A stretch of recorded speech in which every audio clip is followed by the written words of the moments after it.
ነገሌና ነገሌ ስላላደነቁን እኮ ነው የሚከፋን። ነገሌና ነገሌ ከኋላ ሆነው ስላላጨበጨቡልን እኮ ነው የሚያስኮርፈን። የሚያሞግሰኝ ቦታ የሚሰጠኝ ክብር የሚያጎናጽፈኝ ማን አለ ብለን እኮ ነው ሆድ የሚብሰን። ምድር ፍቅር ስለነፈገቻቸው ምድር ላይ ለመኖር ራሳቸውን የሚነፍጉ ብዙ ወጣቶች እንዳሉ አልሰማችሁ? ገንዘብ ከሚሰጡኝ ፍቅር ቢሰጡኝ ይሻለኛል። ብዙ ወጣቶች ብዙ ሰዎች ተከበን በወላጆች አጀብ ተይዘን ግን የኔ ነህ የሚል እንዳጣን ይሰማናል። ከብዙዎች ጋር ሆነን ብቸኛ የሆነን ይመስልናል። የኔ ነህ የሚል የሌለኝ ፈላጊ እንዳጣን ይሰማንና ሆድ ይብሰናል። ለዚህ ነው የኔ ነህ የሚል አምላክ እንዳለ በስሜ እንኳን የማይጠሩኝ ብዙዎች ቢኖሩ ስሜን እንኳን የሚጠራ ስሜን እንኳን የሚያውቅ አምላክ እንዳለኝ እንድናውቅ ነው። በስም ጠርቼሃለሁ አንተ የኔ ነህ የሚለውን ቃል የመረጥኩት። ብዙ ጊዜ ወጣቶች እነዚህ ስሜቶች ይሰሙናል። ወላጆቼ እንኳን የኔን ዓለም አያውቁትም ብለን እናስባለን። ወላጆቼ እኮ ስሜቴን እንኳን አይረዱትም ብለን እናስባለን። አጠገባቸው ሆነን ሩቅ እንደሆነን እንገምታለን። በዚህ ምክንያት ብቸኝነት ይሰማናል። የጎደለን ያክል ይሰማናል። ለዚህ ነው አንተ የኔ ነህ የሚለውን ድምጽ መስማት የሚገባን። የተወደዳችሁ ወጣቶች ልክ ነው። ምናልባት ወላጆቻችን ልክ ነው። ምናልባት ዘመዶቻችን ልክ ነው። ምናልባት አጠገባችን ያሉት ስሜቶቻችንን ላይረዱ ወደኔና ወደ እናንተ ዓለም ላይገቡ ይችላሉ። ልክ ነው። ግን አንድ እውነት እንንገራችሁ። ወደኔና ወደ እናንተ ዓለም የወረደ የኔና የእናንተን ዓለም የሚያውቅ አምላክ እንዳለ እስኪ እንነጋገር ወገኖቼ። የኔ ነህ የሚል አምላክ ያለን ወደኔና ወደ እናንተ ዓለም ወርዶ ነው ወገኖቼ። የኔና የእናንተን ዓለም የሚያውቅ እኔና እናንተ ከምንኖርበት ዓለም በላይ የኔና የእናንተን ዓለም የሚረዳ አምላካችን እግዚአብሔር አለ። ወገኖቼ ወደኔና ወደ እናንተ ዓለምማ ወርዷል። የኔና የእናንተን ዓለምማ ያውቀዋል። ይሄው የተዋረደ ስጋችንን እንኳን ሳይቀር ነስቶ የለ ወገኖቼ። ወደ ሰውነታችን እንኳን ወርዷል። ወደ ዓለማችንማ መጥቷል። እንዴ ምናልባት እኔና እናንተ እኮ በበረትና ደስ በማያሰኙ ቦታዎች እኮ አልተወለድንም። እውነት እንነጋገር ከተባለ የመጨረሻውን መወለድ የበረት መወለድን እንኳን እኮ አይቷል። ይሄንን እንኳን ሳይቀር እኮ ቀምሷል። ወደኔና ወደ እናንተ ዓለምማ ወርዷል። እግዚአብሔር ከኔና ከናንተ ርቆ እግዚአብሔር በላይ በሰማይ ሆኖ እግዚአብሔር እብሪተኛና ኩራተኛ ሆኖ የኔና የናንተን ዓለም ተጸይፎ ላያውቀን የራቀ ይመስላችኋል? እንዳይመስላችሁ ወጣቶች። በረታችንን እንኳን ሳይቀር ቀምሶታል ነው የምንላችሁ። ይሄንን ተውት። በረት ካስደነቃችሁ መቃብራችን እንኳን ሳይቀር ቀምሶታል። አፈራችንን እንኳን ሳይቀር ድንጋያችንን እንኳን ሳይቀር ተንተርሶታል። ዓለማችንንማ በሚገባ ያውቀዋል።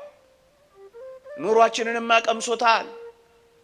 እግር በእግር ሞታችንን የተቀበለ ማን አለ? ቁስላችንን የተሸከመ ማን አለ? አባታችን ይሄን አድርጓል። እናታችን ይሄን ቀምሳለች። እንጃ ምናልባት ሊሆን ይችላል። ግን ዓለማችንን የቀመሰ ግን ዓለማችንን ያጣጣመ አምላካችሁ እኮ አለ። አንተ የኔ ነህ የሚለው አምላክ ዓለማችንን በደንብ ቀምሶታል። እንዴ እግር በእግር ሲኦል እንኳን ሳይቀር ገብቶ የለ። ታዲያ ዓለምን አያውቁትም የምትሉት ዓለማችሁን የሚያውቅ አምላካችሁ እግዚአብሔር አለ። ስሜቴን የሚረዳ ሐሳቤን የሚያውቅ ወደ እኔ ዓለም የወረደ ቤተሰቤ ማን አለ ካላችሁ ከቤተሰባችሁ በላይ ስሜታችሁን የሚረዳ ማን አለ? እንዴ እንኳን ስሜታችንን ድካማችሁን እንኳን ይረዳል። ወጣቶች የእግዚአብሔር ቃል እንዲህ ይላል፣ ድካማችንን ስለሚያውቅ ሊራራልን የሚችል ሊቀ ካህናት አለን ይላል። ከኃጢአት በቀር በነገር ሁሉ እንደኛ ስለተፈተነ ሊራራልን የሚችል ሊቀ ካህናት አለ ይላል። ብቻህን የተፈተንክ ብቻህን ተፈትነ የተወህ እንዳይመስልህ። ካንተ በቀር የተተወ ካንተ በላይ የተተወ ካንተ በላይ የተፈተነ ካንተ በላይ የተረሳ ካንተ በላይ የተናቀ ስሜትህንማ በደንብ ይረሳዋል። መናቅንም ያውቃል። መተውንም ቀምሶታል። መራብንም አጣጥሞታል። መናቅም ሕይወቱ ነበረ። ታዲያ ስሜቴን ማን ይረዳዋል ካልክ ካንተ በላይ የተፈተነ ከኃጢአት በቀር በነገር ሁሉ መከራን የተቀበለ መከራንማ የሚያውቅ ፈተናንማ ያጣጣመ ወጣት አምላክህ እኮ አለ። ስሜትህንም ዝንባሌህንም ድካምህንም መፈተንህንም መከራ መቀበልህንም ስለሚያውቅ እኮ ነው የሚራራልን አባት አለን። በስምህ የሚጠራ አንተ የኔ ነህ የሚልህ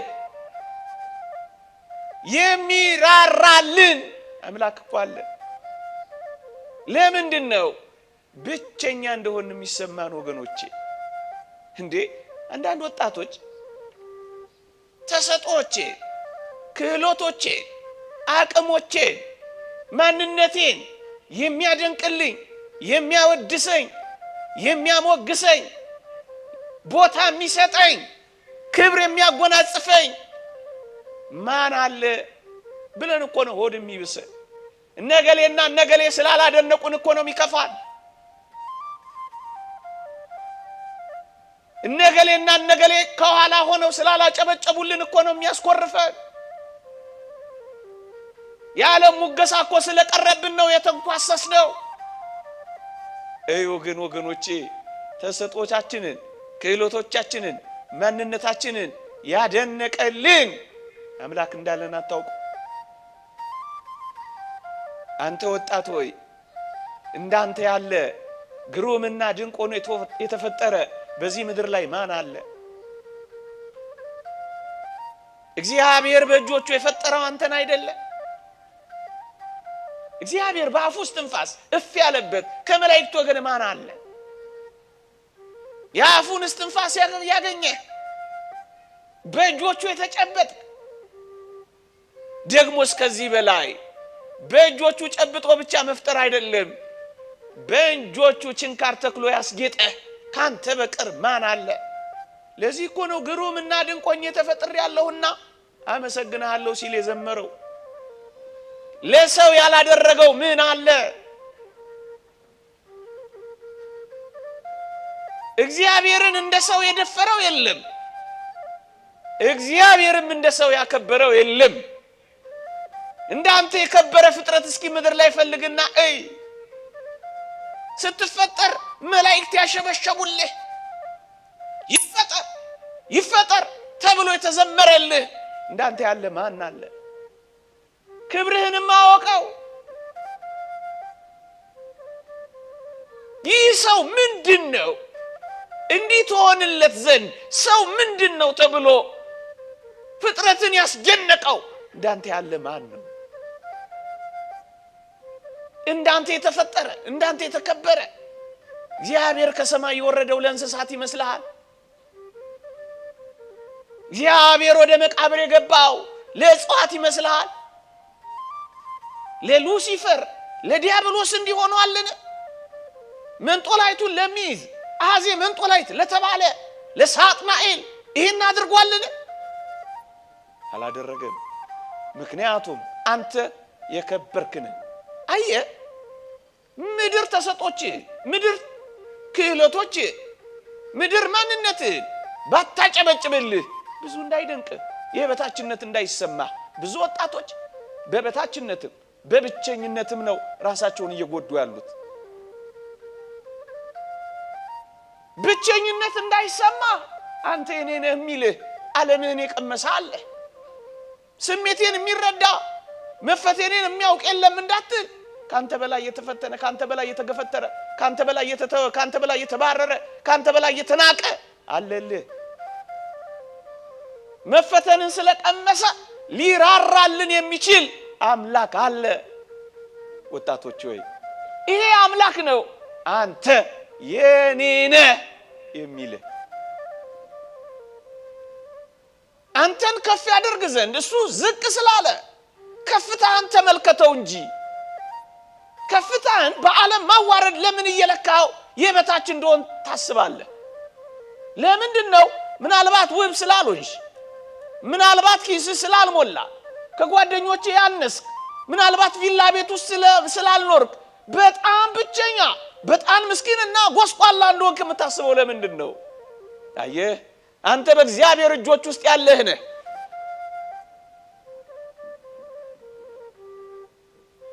የበታችነት የብቸኝነትም ስሜት ለሚጎዳቸው በስምህ የሚጠራ ደግሞም በደንብ የሚያውቅ ደግሞም ማንነትህን ከፍ ያደረገልህ አምላክ እንዳለ ካወቅ ጽናናለህ። አንዳንድ ወጣቶች የሚያፈቅረን እኮ የለም ፍቅር የሚሰጠን እኮ የለም ፍቅር እኮ አተናል ገንዘብ ከሚሰጡኝ ፍቅር ቢሰጡኝ ይሻለኛል ብለው ጥቂት የቤተሰብ አፍቃሪዎች ስለጎደሉባቸው ራሳቸውን የሚያጎርሉ ወጣቶች ስንት ናቸው? አባት ጀርባ ስላዞረባቸው እናት ፍቅር ስለነፈገቻቸው ስለማትወጂኝ ነው ራሴን ያጠፋሁት የሚሉ ወጣቶች አልሰማችሁ? ፍቅር በማጣታቸው ራሳቸውን ያወጡ ወጣቶች ብዙ እንደሆኑ አታውቁ? ምድር ፍቅር ስለነፈገቻቸው ምድር ላይ ለመኖር ራሳቸውን የሚነፍጉ ብዙ ወጣቶች እንዳሉ አልሰማችሁ? እስኪ እንንገራችሁ ወጣቶች እንዲህ የሚል አምላክ አላችሁ። ብዙዎች ማንንም አይወደኝም በማለት ነው ቅስማቸውን እየሰበሩ ያሉት። ፍቅር ስላጣን ነው ራሳችንን ያጣነው የሚሉ በጣም ብዙዎች አሉ። ሱስ ቤት ውስጥ የገቡ ላይ ወጦ የሰጠሙ ላይ ድኑ የታመሙ ላይ ፈወሱ የቆሰሉ በጣም ብዙ ወጣቶች አሉ ወገኖቼ። እስኪ ይሄንን ቃል ስሙት ወጣቶች ሆይ እንዲህ የሚል አምላክ አላችሁ። ሆስ ለማስባስ ወይንም ደግሞ በጣፋጭና ባማሩ ቃላት ወጣቶችን ለመሸንገል አይደለም ከምናገረው በላይ እውነት ነው። ይሄ ምድር ሊገልጸው የማይችለው ህይወት ነው አሁን እናወራላችሁ።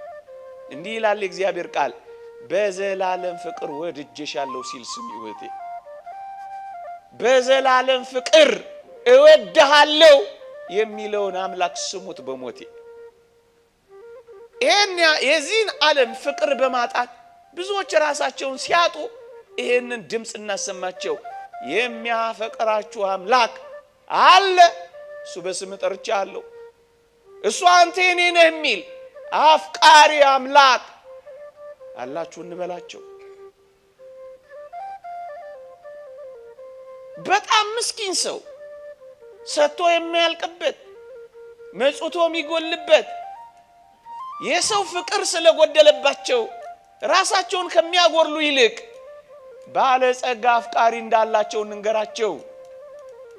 እወድሃለሁ የሚለው አፈቅርሃለሁ የሚለው ዓለሙን ሁሉ የያዘው ባለጸጋው እኮ እግዚአብሔር ነው። ቢሰጥ የማይጎልበት ስስት የሌለበት ባለጸጋው እግዚአብሔር እኮ ነው እወድሃለሁ የሚለው። የተወደዳችሁ ኦርቶዶክሳውያን የዚህ ዓለም ፍቅር መለወጥ ያለበት ነው። ጠዋት ወዶ ማታ የሚጠላ ነው። ስሞ ኋላ ከንፈርን የሚነክስ ነው። ስቆ እንዲያ የሚያደርግ ነው። ስሞ የሚነክስ ነው። ፊት ሰጥቶ ጀርባ የሚያዞር ነው። እንደ ማለዳ ብርሃንና እንደ ማታ ጨለማ የሚፈራረቅ ነው። አሁን ወዳችኋለሁ፣ አሁን አፈቅራችኋለሁ የሚለው እግዚአብሔር ግን መለወጥ የሌለበት ፍቅር ነው። ወጣቶች ሆይ እንኳን የኔና የናንተ የአንድ የሁለት ሰው ኃጢአት የዓለሙ ሁሉ ኃጢአት ፍቅሩን እንዳለወጠበት አታውቁም? እደግመዋለሁ፣ የዓለሙ ሁሉ የኃጢአት ብዛት ቅንጣት ፍቅሩን ያለወጠበት አፍቃሪ አምላክ ነው ወዳችኋለሁ የሚል ወረት የሌለበት ፍቅር፣ ዘመን የማይቀይረው ፍቅር፣ ኃጢአተኞችን የሚወድ ፍቅር፣ ኃጢአትን የሚጠላ ለኃጢአተኞች ግን የተዘረጋ ፍቅር። ይህ አምላክ ነው በዘላለም ፍቅር ወድሻለሁ የሚለው። የዘላለም አምላክ ድምጽ ነው ወገኖቼ። ወረት የሌለበት ፍቅር፣ አድሎ የሌለበት ፍቅር። እናት እንኳን አድሎ ሊኖራት ይችላል እንጃ። አባት እንኳን ፍትሃዊ ላይሆን ይችላል በፍቅር እንጃ። ትልቁን ወዶ ትንሹን፣ ትንሹን አፍቅሮ ትልቁን ምናልባት ጠየም ሊያደርገው ይችላል ፍቅሩን። ኃጢአተኞችን የበለጠ የሚያፈቅር የእግዚአብሔር ፍቅር ወድሻለሁ ይላል። ሀባሎት ብዝት ኃጢአት በህየት በዝት ጸጋ እግዚአብሔር። ኃጢአት በበዛችበት የእግዚአብሔር ጸጋ ትበዛለች። ባጠፋን ቁጥር የሚከተለን እንዴ የአባ እንጦንስን ታሪክ አልሰማችሁ? ወደ ገዳም ካስመነኑት ጨዋታዎች አንዱ ሕፃናት ሲጫወቱ ሰማ። እኛ እንወደዋለን እሱ ይጠላናል፣ እኛ እንጠላዋለን እሱ ይወደናል የሚሉ የቡድንና የቡድን አባቶችን ጨዋታ ሰማላችሁ። አባ እንጦንስ ተረጎመው። እኛ እንወደዋለን እሱ ይጠላናል ዲያብሎስ ነው፣ እኛ እንጠላዋለን እሱ ያፈቅረናል ኢየሱስ ነው አለና ፈጠና ወደ ገዳሙ መንና። ኃጢአትን እየወደድን ስንሰራ እሱ ግን እየጠላን ሲኦል የሚያስግዘን ሰይጣን ነው። ስንጠላው ደግሞ የሚወደን፣ ስንሸሸው የሚከተለን፣ ጀርባ ስንሰጠው ፊቱን የሚሰጠን፣ ልባችንን ስንዘጋበት እጆቹን የሚዘረጋልን፣ በሩን የሚከፍትልን አፍቃሪ አምላክ አለ አድሎ የሌለበት። በመንኮራኩር ከተፈጨው ጋር እንቅልፋሙ ትጋለሊት ያለውን ከሚያንኮራፋው ጋር ምንኛ አፍቃሪ ቢሆን ነው እግዚአብሔር። 3 ሰዓት የመጣውን 11 ሰዓት ከመስጣው ጋር የሚያፈቅር ደሙን የሚያፈሰውን ውሃ ከሚሰጠው ጋር የሚያፈቅር እግዚአብሔር ምንኛ ልዩ ፍቅር ነው ይሄ። አድሎ የሌለበት ፍቅር፣ ፍትሃዊ የሆነ ፍቅር፣ ወረት የሌለበት ፍቅር፣ መለወጥ የሌለበት ያውነት ያለው ፍቅር፣ በዘላለም ፍቅር ወድሻለሁ የሚለውን ስሙትማ በሞቴ። እናንተ ወጣቶች ይሄን ብዙ ምናገረው ለምን ይመስላችኋል? እናንተን የሚያፈቅር አምላክ እያለ ራሳችሁን በመጥላት እንዳትኖሩ እኮ። ሰቀል አምላክ እያለ ራሳችንን በመስቀል ራሳችንን በገመድ በማንጠልጠል እንዳንሞት እኮ ነው። ይሄ ሞተልን አምላክ እያለ ለምን ራሳችንን እንገላለን? ሐሞት የጠጣልን አምላክ እያለ መርዝ ስለምን እንጠጣለን? ወጣትነቱን ለኛ የሰጠ አምላክ እያለ ወጣትነታችንን ለምን ለዲያብሎስ እንሰጣለን? ለዚህ እኮ ነው የሚያፈቅር አምላክ አለ።